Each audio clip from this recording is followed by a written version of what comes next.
Hola, soy Yu Vargas y junto con mis amigos, colaboradores todos de Juaritos Literario, les traemos esta primera versión virtual de una ruta literaria. Eh, Les explico, una ruta literaria es un recorrido que hacemos a través de nuestra historia. Este recorrido lo realizamos caminando las calles de nuestra ciudad y visitando sitios históricos o importantes para nosotros los juarenses.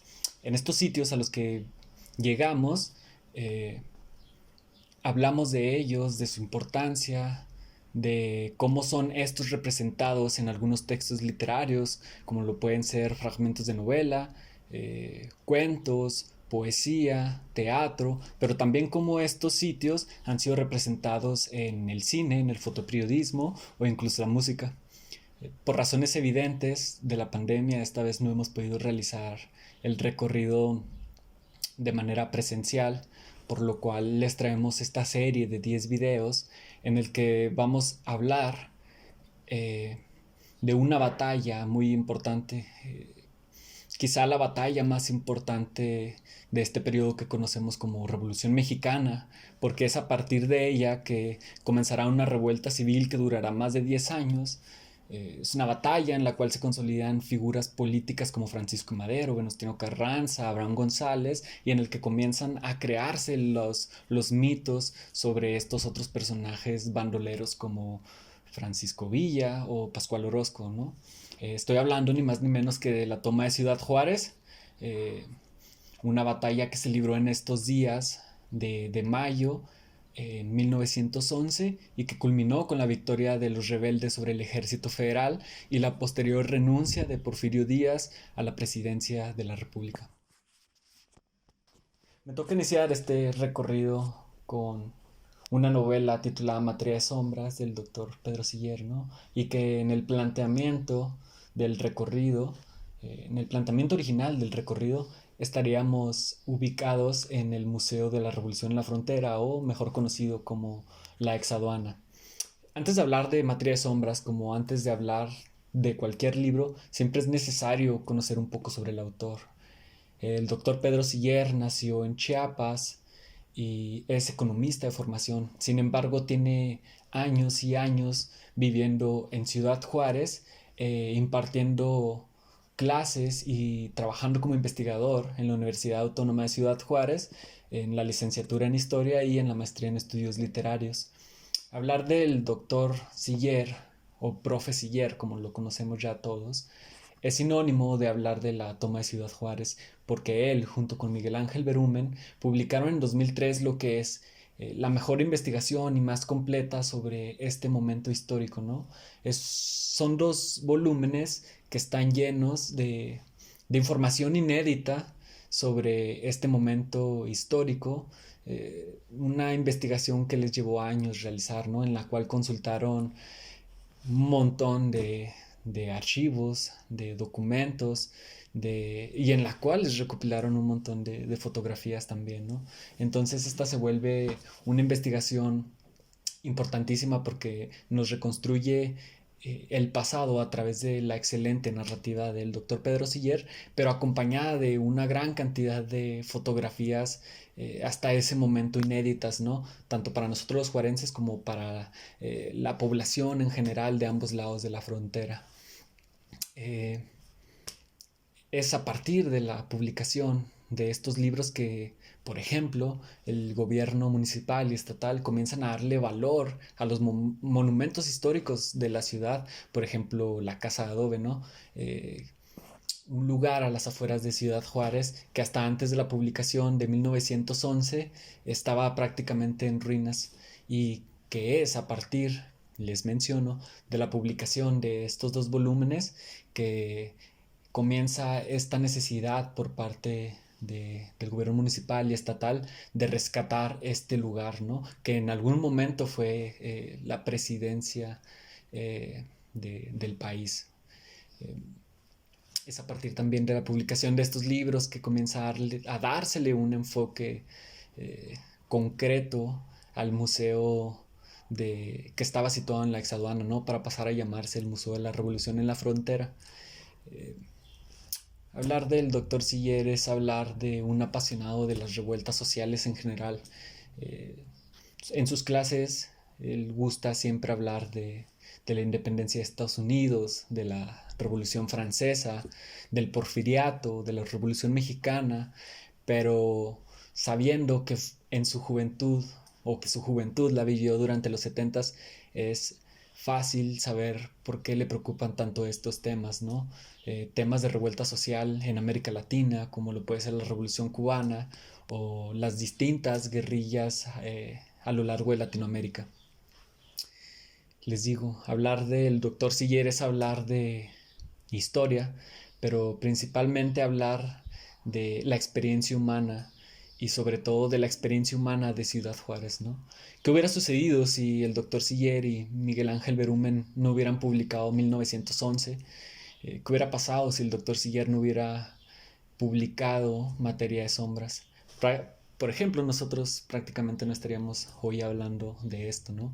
La ciudad carecería a lo mejor de identidad histórica y de esta memoria que tanta falta le hace aún eh, recuperar. Y bueno, Materia de Sombras, ¿de qué va? Es una novela que narra los días de la batalla de Ciudad Juárez, así como los días previos y los días posteriores, ¿no? Ello lo hace a través de nuestra personaje principal y voz narradora, que es Julieta Álvarez.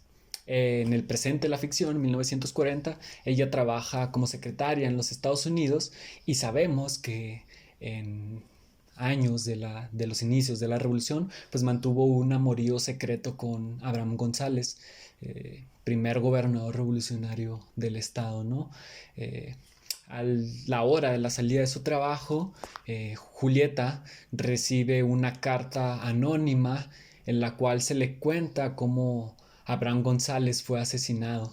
Este viajaba en tren de la ciudad de Chihuahua a la Ciudad de México para encontrarse con Francisco y Madero cuando el tren es interceptado por los soldados federales eh, mandados por Huerta y posteriormente bajan a Abraham González del tren y lo ejecutan, ¿no? Entonces es cuando Julieta Álvarez por fin, años y años después, se da cuenta de que pues su amor imposible fue asesinado, ¿no? Entonces ella trata de comunicarse con él, ¿no? Con la voz de este muerto. Eso lo hace a través pues de sus conocimientos del espiritismo, los cuales aprendió de Francisco y Madero, ¿no? Porque para quienes no sepan, Francisco y Madero pues dominaba estas artes del espiritismo, ¿no? Y que vamos a tratar a profundidad en un video posterior. Eh, entonces ella, al no poder contactarse con la voz de Abraham González, quiere saber más, ¿no? Sobre por qué él fue asesinado y traicionado. Entonces, lo que hace es contactarse con la voz de otros personajes que también ya fueron asesinados, ¿no? Como Pascual Orozco, como Francisco Villa y el doctor Francisco Vázquez Gómez, que fueron personas muy allegadas a a Abraham González en estos últimos años de su vida, ¿no? Entonces ellos le contarán tanto su vida personal como también ellos vivieron la toma de Ciudad Juárez y su relación con Abraham González y lo que ellos creen que pudo haber sucedido, ¿no? En estos últimos días de su vida. Y bueno, Materia de Sombras es una novela que nos permite varias lecturas. Puede ser la del amor imposible entre Julieta Álvarez y don Abraham González, pero también es una novela que nos permite comprender el lado más humano de los protagonistas. Es decir, durante años, desde la formación básica, nos han enseñado que todos estos personajes fueron héroes, que prácticamente nunca se equivocaron, cuando realmente en la novela el doctor Silla nos permite comprenderlos como seres humanos, ¿no? Con claros y con oscuros, con aciertos y con errores. Y otra de las lecturas importantes que nos brinda la novela es la posibilidad de comprender el hecho histórico como tal, ¿no? Es una novela muy bien sustentada, es una novela en la que detrás hay una gran investigación de años, ¿no? De consulta de archivos, de documentos y que se deja ver en la misma novela, ¿no? Les menciono, existen 4 voces narrativas en la novela, que es la de Julieta Álvarez, pero quienes toman la voz principalmente son eh, Pascual Orozco, Francisco Villa y el doctor Francisco Vázquez Gómez. Orozco, por ejemplo, nos habla de su árbol genealógico, de la tradición de resistencia que ha existido en su familia durante años y años. Nos habla de la importancia de su religión protestante para su forma de hacer política, aunque constantemente nos diga que él solo se dedica a lo militar, ¿no? También nos habla de esa necesidad de venganza por el asesinato de su tío, ¿no? A órdenes del general Juan Navarro, y que también veremos más adelante. Tenemos a un Francisco Villa que se sincera, que acepta su pasado como bandolero, como pistolero, y nos narra este primer encuentro que tiene con don Abraham González, ¿no?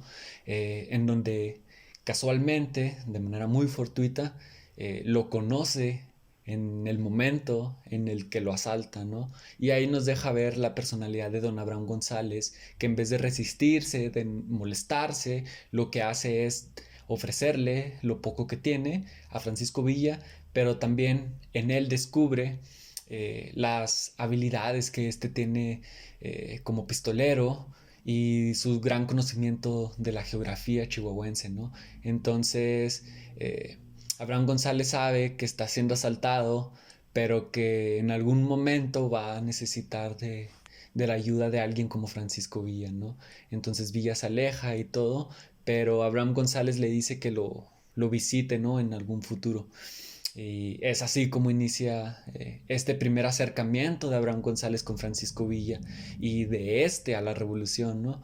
Porque posteriormente en el ataque a Casas Grandes, Abraham González lo va a convocar para que le ayude, ¿no? Y ese sería el inicio de Francisco Villa en la historia de México. Y también tenemos al doctor Francisco Vázquez Gómez, que nos cuenta su pasado y que es muy importante porque es un personaje muy, muy desconocido.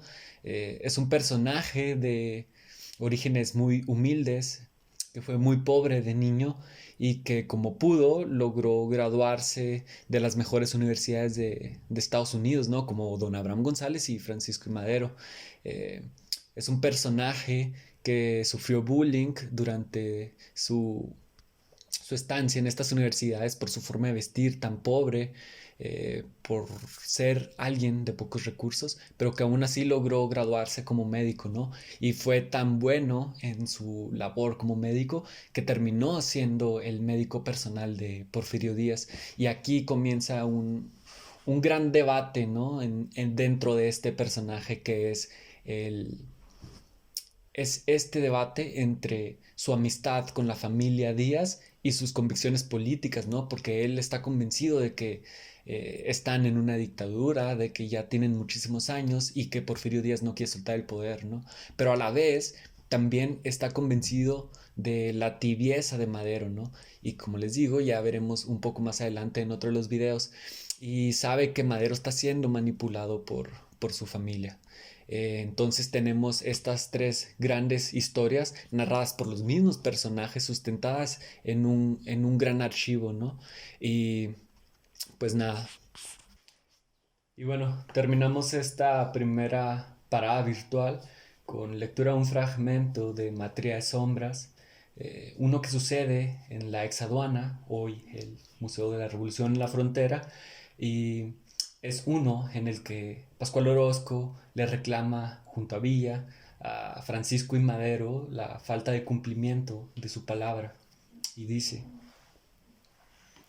2 días después, cuando Madero estaba presidiendo una junta de gabinete en el edificio de la aduana, donde era la sede de su gobierno, Villa y yo, acompañados de 10 hombres armados, entramos sin previo aviso en medio del salón. Tomé la palabra y, dirigiéndome a Madero, le reproché su falta de cumplimiento a los principios que nos había enseñado con anterioridad don Abraham sobre la revolución. Después le hice 3 demandas.